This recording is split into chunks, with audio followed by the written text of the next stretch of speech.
Salve galera do sexto ano, professor Newton aqui de volta. E, gente, hoje nós vamos falar da apostila aí que saiu ontem, né, dia 11 de maio. Mais precisamente das páginas de 18 a 21, tá? Página 22 até tem um exercício lá de história, mas o conteúdo é mais consciência. Vou até deixar um materialzinho complementar a ela, um pequeno vídeo que tem no meu blog. Mas agora vamos falar da página 18 a 21. Então, galera, a matéria de história dessa semana está falando sobre a importância dos rios na história da humanidade, né? Vale lembrar, galera, que um dos grandes diferenciais que nós humanos tivemos de outros animais foi não só caçar, né? Porque caçar vários animais na natureza fazem, né? Viver em grupo também, vários animais na natureza fazem, até uns papagaios que passam aqui voando na frente da minha casa vivem em bando, as formigas que tem na casa de todo mundo, inclusive na minha, vivem em grupo também, mas um dos grandes diferenciais nossos foi não só a capacidade da gente fazer a nossa casa, né, como também da gente desenvolver a agricultura, galera, e a pecuária, né, a criação de animais. Isso foi um grande diferencial porque a gente não passou mais a depender única e exclusivamente da disponibilidade que o meio ambiente oferecia, né? Vocês terem uma ideia, né, na realidade que nós tínhamos antes da descoberta da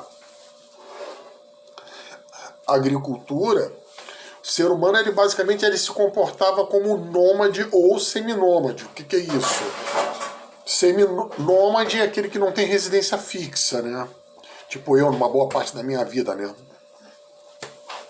Mas é aquela pessoa que ela vai rodando, ela não para, né? Às vezes ela até tem um trajeto fixo que ela vai, mas ela não fica muito tempo nesse trajeto, né? E o seminômade, né, que é aquele que ele para por um tempo, aí vai para outro lugar, e vai para outro lugar, tal. Os seres humanos, eles tinham esse tipo de hábito, principalmente por conta da questão da oferta de alimentos que você tinha no lugar. Vale lembrar que originalmente os primeiros grupos humanos eles eram caçadores e coletores, ou seja, eles basicamente sobreviviam da caça de animais, da coleta de frutas, legumes e raízes aí, dos vegetais que eles conseguiam encontrar na área, né? Com o desenvolvimento da agricultura e da pecuária, ele passa a não mais depender disso, né? Já que ele cria aquele animal que ele vai comer e ele planta aqueles vegetais que vai comer também. Ele passa a não depender mais disso. Mas ele fica dependendo de outra coisa. Ele fica basicamente dependendo de duas coisas. A primeira é de uma fonte de água limpa constante, que a gente chama de água potável, né?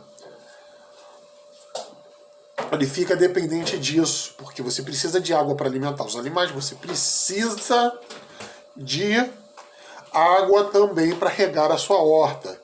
Quem por um acaso aí tenha uma horta em casa, ou tenha plantas em casa, ou conhece alguém que tenha uma dessas duas coisas, né? Sabe que a planta, né, seja ela desde um pinheiro até um pé de caqui, qualquer vegetal, comestível ou não, depende de água, né?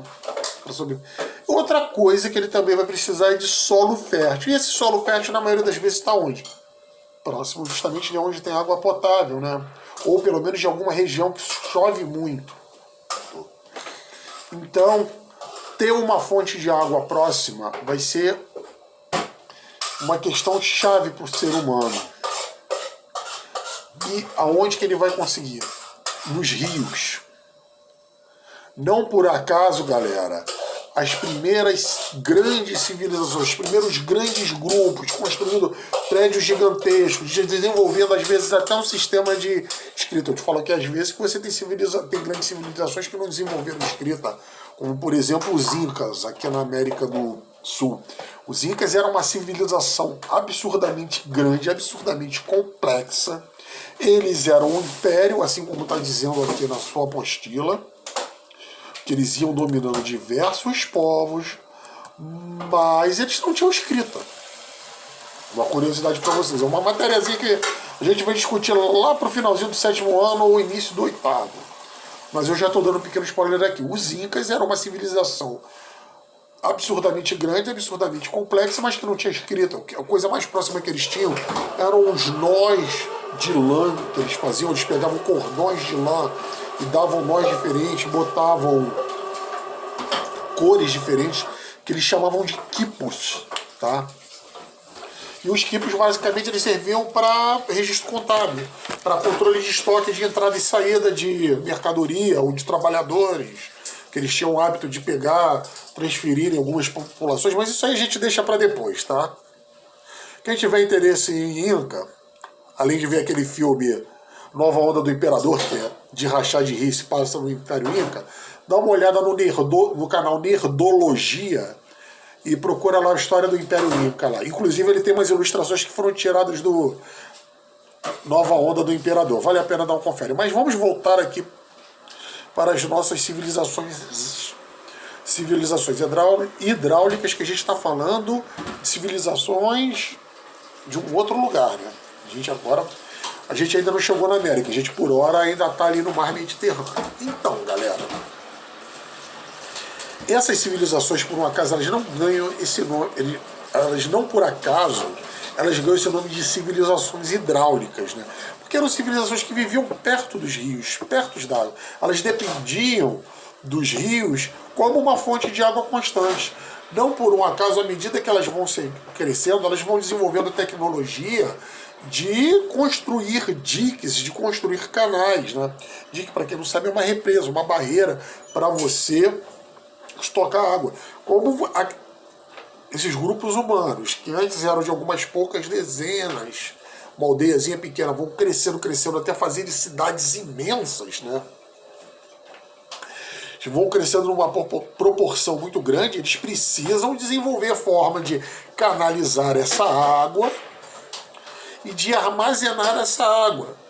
Daí que surgem os diques e os canais.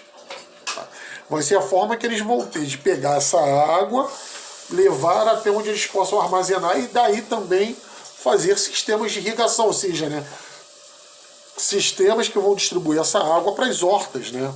Que agora a gente já não está mais falando de uma hortinha no fundo do quintal, né? A gente já está falando de hortas maiores, né? E uma das primeiras civilizações que vão surgir, gente, desenvolver esse tipo de tecnologia, ser justamente numa região próxima da Península Árabe, né? Na verdade ali na costa sul do Mediterrâneo, né? Quem não sabe, o Mediterrâneo é um mar que ele pega o norte da África, o sul da Europa e parte da Ásia, a chamada Ásia Ocidental, ou Ásia Menor, o Oriente Médio, também chamado de Oriente Próximo, tá? Aquela parte ali que vai mais ou menos de Israel até a Turquia. Quem tiver perdido aí com uma explicação, vai na página, deixa eu ver aqui, na página 19. Na página 19 tem um mapinha explicando direitinho. O mar Mediterrâneo, que ele não aparece muito bem aqui, o mar Mediterrâneo é o pontinho azul que está no teu lado esquerdo. Vou virar a câmera aqui para mostrar para vocês.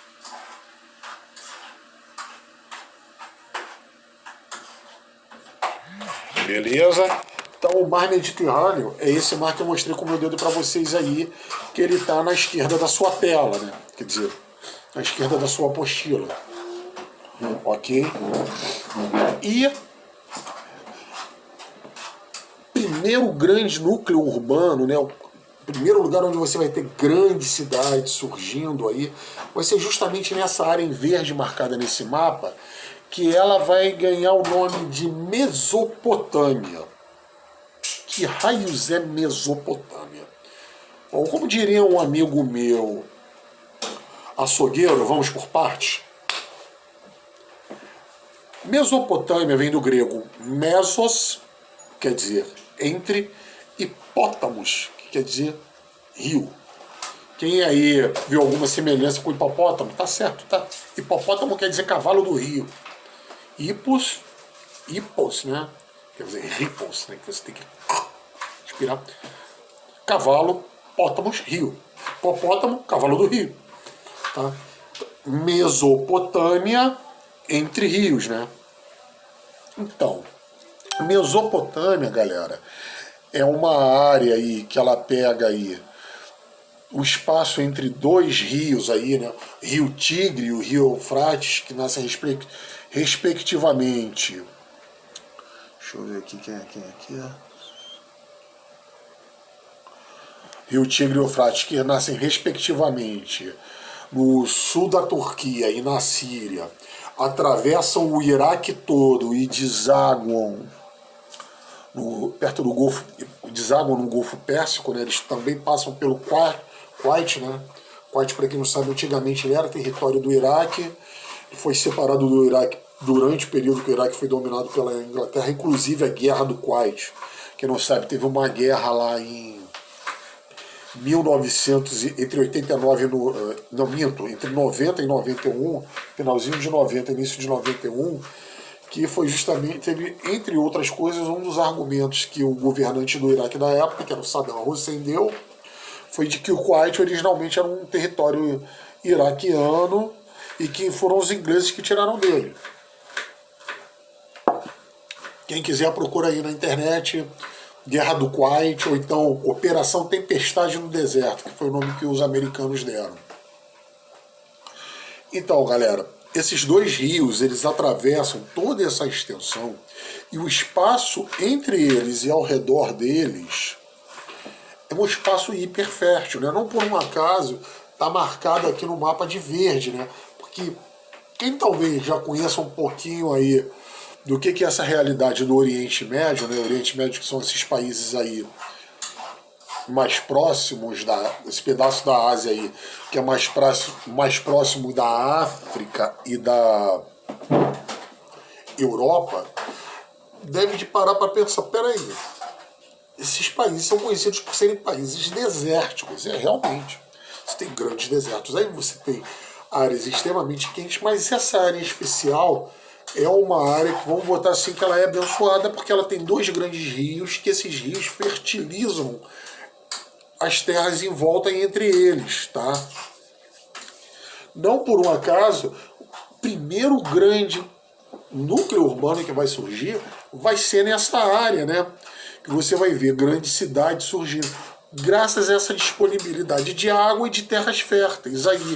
E nesse núcleo você não vai ver surgir só uma, não. Você vai ver surgir várias cidades. Você vai ter grupos que vão estar chegando de outras regiões, como vem citando aí, né, na página 19, como acádios, amoritas, assírios, caldeus, sumérios. Você vai ter grupos que vão estar chegando de outras regiões, vão estar se fixando aí e vão começar a fazer grandes cidades. Algumas dessas cidades vão se tornar reinos, mas outras, como a cidade da Babilônia, vai virar um verdadeiro império. Aí cabe a gente fazer uma diferença do que é reino, do que é um império. O reino, galera, ele é uma porção localizada, né? Como se fosse, entre aspas, um país que é governado por um rei. No caso aqui a gente está falando de cidades, tá? Porque outra coisa que a gente tem que levar em conta, que nessa época, uma característica dessa região é que eles vão ter cidades-estados, tá? Vão ser várias cidades-estados ali na área. O que é uma cidade-estado, professor? Cidade-estado é uma cidade que ela tem autonomia de um país. Imaginem como se, em vez do Rio de Janeiro, fizesse parte do Brasil, o Rio de Janeiro fosse um país totalmente independente, tá? Se tivesse que, entre outras coisas, precisasse de passaporte para ir para São Paulo. Aliás, não para ir para São Paulo, de passaporte para ir para Caxias, para ir para Niterói, como se o Rio de Janeiro sozinho ele fosse um país independente. É isso que é uma cidade-estado. Você até hoje tem cidades-estados. Então, uma quantidade bem reduzida, né? Um bom exemplo do que é uma cidade-estado é Singapura, que é na Ásia. Outro exemplo de cidade-estado, aliás, não é nem cidade-estado, é praticamente um bairro-estado, é o Vaticano, né, que é onde mora o Papa. Quem não sabe, o Vaticano, um acordo que foi feito lá no finalzinho do século XIX com o rei da Itália, ele é um estado independente, o Vaticano, por mais que ele, acho que são 4 quarteirões, né? Por mais que ele se localize dentro da cidade de Roma, ele é um estado independente. Ele não deve obediência a ninguém, nem ao presidente da Itália, nem qualquer outra organização. Ele é como se fosse um estado e que o chefe dele é o Papa. Ok? Então, nesse lugar aí que a gente está falando aí, nessa época aí, milhares de anos atrás, estamos falando de uma área que você tem diversas cidades. E essas cidades que são autônomas entre si, muitas são governadas por um rei. Daí o nome reino. O que é o reino? É a terra governada por um rei, tá? E, é sério, isso não pode parecer a princípio meio óbvio, mas existe isso. Que nem o que é um ducado. Ducado é a terra governada por um duque, condado por um conde, e assim por diante. O reino é a terra governada por um rei. Só que alguns desses reinos, eles tinham uma característica de tentar dominar outros povos, de invadir outros povos, de dominarem outras áreas. Isso é um império, tá? E o líder do império é um imperador. Então, quando você está falando de império, você imagina uma coisa muito maior. Por exemplo, o Brasil ele fazia parte do Império Português, ok? Portugal, lá na Europa, ele saiu conquistando vários terrenos pelo planeta. Ele conquistou terras na África, conquistou terras na Ásia, conquistou terras aqui na América. Todas essas terras conquistadas por Portugal faziam parte do Império Português. Mesma coisa, a cidade da Babilônia vai ser um grande império. Ela vai ir dominando diversas áreas. Inclusive, galera, aquela área, vou lhes dizer que tem alguns períodos de instabilidade política, ou seja, de brigas entre as cidades e estados ali, bem complicado. Seja por conta de algum novo povo que está chegando, seja por conta de algum governante, né, que... Vamos lembrar que tanto o reino quanto o império... são sociedades que são passadas de pai para filho, a não ser que haja algum golpe de Estado, ou seja, alguém vá, derrube aquela família que controlava no começo. E mesmo assim, na maioria das vezes, assume outra família, e quando aquele rei morrer, é o filho dele, ou o descendente direto mais próximo que vai assumir. Então, gente, você tem essa característica aí. Essa área aí, você vai ter basicamente, são cidades... Estado, ou seja, cidades com autonomia política de país, sendo que algumas serão impérios, ou seja, vão estar querendo dominar outras áreas. E, gente, quase todas elas são monarquias teocráticas, ou seja, o que é uma monarquia teocrática? É uma sociedade em que só um governa, um rei, um imperador, um príncipe. E esse cara ele é visto como representante de Deus ou dos deuses, tá? O rei ou o imperador dessas cidades, ele tinha uma aura sagrada. Ele não era qualquer um. Ele era considerado um representante dos deuses, tá? Para quem aí viu aquela novela Os 10 Mandamentos, né? Se lembra quando o Ramsés queria calar a boca de alguém, ele falava: como ousa ofender o filho de Ísis e Osíris? Como ousa? Ele queria dizer o seguinte: espera aí, cara, quem é você, um reles mortal, querer questionar eu que sou um Deus vivo? Quem viu 300, também aquele filme falando dos 300 de Esparta, deve de também se lembrar, né, que o Xerxes, né, que foi feito pelo Rodrigo Santoro, ele se apresentava como um Deus vivo, né, como Deus rei, né? E os persas, eles eram um império, né? Não é à toa que os persas, eles são de uma outra área próxima dessa região, que é o do Irã. Eles do Irã foram bater na Grécia. Assim, eles nem fazem fronteira com o Mediterrâneo, dominaram o que estava no caminho e foram para a Grécia. Então, galera, assim, são monarquias onde o governante é um só mandando. É claro, ele tem toda uma rede de apoio aí, que são de sacerdotes, né? São pessoas ligadas à religião local, que vai dizer: não, ele é realmente o enviado dos deuses, ou então ele é um Deus encarnado.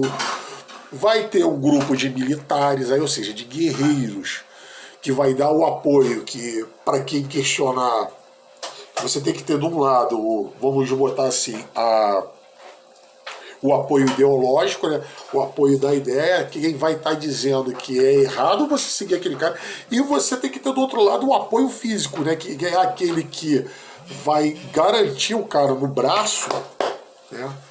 A função das Forças Armadas é um pouco isso, né? Que é quem vai garantir no braço. Se quem desrespeitar mesmo o sagrado vai ser punido, né? Então, eles vão estar sempre aí fazendo um jogo aí, um meio de campo. Aí o rei vai estar sempre tendo que fazer um meio de campo com os sacerdotes e com os guerreiros, tá? E, pessoal, todos esses povos aí dessa área serão povos escravistas, tá? A escravidão ela é uma instituição muito antiga, que hoje, graças a Deus, né, ela caiu por terra esse último século aí que nós tivemos, aí do século XX, XXI. Infelizmente, você ainda encontra condições parecidas, mas hoje em dia não. Ela é considerada totalmente errada, mas é uma instituição absurdamente antiga que está presente aí há uns... bota aí para mais de 6 mil anos. Quem tiver curiosidade, você vai encontrar referência dela na Bíblia também, quem gostar de estudar Bíblia vai encontrar. Você vai encontrar referências delas em populações aqui da América. É algo cruel, mas o ser humano, às vezes, infelizmente, ele tem a péssima mania de, para fazer o trabalho que ele não quer, mandar alguém mais fraco, forçar alguém mais fraco a fazer, né? E esse alguém mais fraco pode ser muitas vezes ou um povo de uma área que ele invadiu, ou um povo que perdeu uma guerra para ele, ou pode ser também alguém que estava devendo dinheiro para ele, já que a pessoa não tem como pagar com dinheiro ou com posses, ela vai pagar com trabalho não remunerado, que é o básico da escravidão, vai receber só o alimento dela e ponto final. Então, eram suceda, essas cidades-estados eram cidades-estados governadas por uma monarquia religiosa, uma monarquia teocrática, e eram cidades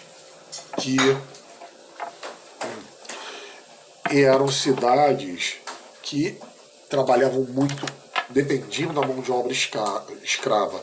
Além de que eram cidades, galera, vale lembrar, próximas de rio, elas dependiam desses rios. Pessoal, a Mesopotâmia, ela vai ficar muito famosa, né? Ela é muito conhecida até hoje por grandes obras que existem, como os zigurates, que eram mistos de templos com silos de armazenagem, né? Era um misto de templo, ele tanto era um templo religioso como era um lugar para se armazenar a colheita. Mas ela também fica muito famosa por ter sido o lugar onde nasceu a escrita, galera. Se vocês olharem aqui na página 21, se não me engano, Então, confere aqui. Na página 21, gente, vocês vão ver uma placa falando sobre a escrita cuneiforme e comparando com os hieróglifos, né, dos egípcios, né. Uma semelhança que essa forma de escrita, essas duas formas de escrita têm, que eram escritas pictográficas. Caraca, professor, que palavrão é esse? Xinga a mãe não. Calma. Nem xingue a mim. Pictográfico quer dizer que eram com figuras, tá? Quem aí já deve ter visto a palavra inglesa picture, né? Ela escreve até parecido, tem a ver com isso. Picture quer dizer figura. O picto, do pictográfico, tem a ver com isso, com figura. Elas eram uma forma de escrita em que você escrevia as palavras fazendo figuras. Isso fica bem nítido se você olhar aqui nos hieróglifos, né? O hieróglifo é que você vê algumas aves, você vê um olho, né? A escrita cuneiforme fica um pouquinho mais difícil, né, da gente decifrar aqui, né, por causa da resolução da imagem, né? Também por um detalhe, a escrita cuneiforme ela era feita em tábuas de argila. Tábuas não, placas de argila, desculpe o termo. As pessoas pegavam placas de argila, primeiro usavam uma ferramenta chamada cunha, aí o nome, escavavam essa placa de argila até adquirir a forma da letra. Ou então depois começaram a fazer uns moldes, aí pressionavam, pegavam essa placa de argila, cozinhavam, pronto. Diferente dos egípcios que já tinham desenvolvido uma forma primitiva de papel que era feito de casca de árvore, chamada papiro, ou então que eles pintavam nas paredes, né, das pirâmides ou dos templos, ou faziam alto relevo, né? O alto relevo, assim, é como se você é o oposto disso aqui. Essa técnica que a gente vê aqui na escrita cuneiforme, a gente chama de baixo relevo. Por quê? Você pressiona o negócio até ficar um negócio fundo naquela forma. O alto relevo é tipo aquele lance do efeito 3D, é como se o negócio estivesse saindo. Você vai escavando aqui a superfície até que fica como se tivesse algo preso aqui, como se estivesse tentando sair. Como se eu fosse fazer, vamos dizer que eu quisesse fazer a letra A, ao invés de eu escavar para ficar uma vala em formato de A, isso seria o baixo relevo, eu fosse escavando todo o redor, ficasse algo fundo aqui e o A saltando para fora, né? Na verdade não ia estar saltando, ia estar no nível original da parede. Isso é o alto relevo, tá? Então, a escrita cuneiforme ela usava essa técnica que a gente chama de baixo relevo. Tanto ela quanto a dos egípcios eram escritas pictográficas, né? É diferente da gente hoje em dia, né, que faz um desenho qualquer que representa um som. O nosso alfabeto a gente chama que é um alfabeto fonético, né? Cada coisa representa um som, você vai juntando as coisas para formar uma palavra, né? Você tem diferentes formas de escritas até hoje, né? Por exemplo, um alfabeto que é meio que parecido com o nosso é o hebraico, que é usado em Israel, é usado pela comunidade judaica também, né? Ele é um alfabeto que ele é fonético, cada letra, e ele tem uma lógica parecida com a gente que é de vogal e consoante, sendo que normalmente as consoantes, né, C, B, elas são mais elaboradas, e as vogais são tipo pontinhos que eles botam, que o pessoal dá o nome de maçônicos, né? Porque também a maçonaria, né, para quem não sabe, a maçonaria é uma sociedade discreta, né? Secreta não dá para falar porque todo mundo sabe que existe. Você passa numa loja maçônica, tem lá, grande loja maçônica, então ela é discreta. Tipo assim, todo mundo sabe que existe, as pessoas sabem que faz parte, mas nem todo mundo consegue entrar. São poucos selecionados. Então a maçonaria ela tem às vezes esse hábito de escrever só as consoantes, alguns escrevem só as consoantes e botam os pontinhos representando as vogais. Então, galera, existem outros tipos de alfabetos fonéticos. Por exemplo, os japoneses eles têm uma escrita que a gente chama de silabário. O que é isso? Cada símbolo daqueles, não só o japonês que tem, se eu não me engano os indianos também tem, os árabes acho que também tem, acho que a escrita coreana também segue essa lógica. Cada símbolo é uma sílaba, ou seja, um pedaço da palavra. Enquanto a gente escreve B com A para fazer ba, nessa lógica, um símbolo é para ba, e quando você for fazer o som do A sozinho, vai ter um outro símbolo para isso. Ok? Uma coisa mais complicada. Mas essas escritas aqui não são isso. E galera, para lembrar, outro costume que nós temos que é de origem de um desses povos aqui, mais precisamente dos assírios, é o costume do horóscopo. Gente, para quem não sabe, por N razões, né, de início por razões um pouco mais práticas, né, para você entender melhor a dinâmica das estações do ano, para saber plantar e tal, então também para você se localizar melhor no espaço, para se guiar melhor. Mas com o passar do tempo, eles foram transformando isso também numa forma de autoconhecimento. O horóscopo, ele surgiu justamente na Síria, né? Esse horóscopo que nós usamos, né, com esses signos, Aquário, Touro, Áries e por aí vai, isso aí é o chamado horóscopo assírio, né? Você também tem outros tipos de horóscopo. O horóscopo chinês, por exemplo, é por animais, né? Cachorro, gato, rato. Eu acho que nós estamos agora no ano do rato, por sinal. E acho que ano passado foi o ano do porco. Foi onde? Então, pessoal, por hoje é só. Já coloquei lá o exercício lá. Dúvidas, comentem aí no mural. Um abraço, cuide dos seus e até semana que vem.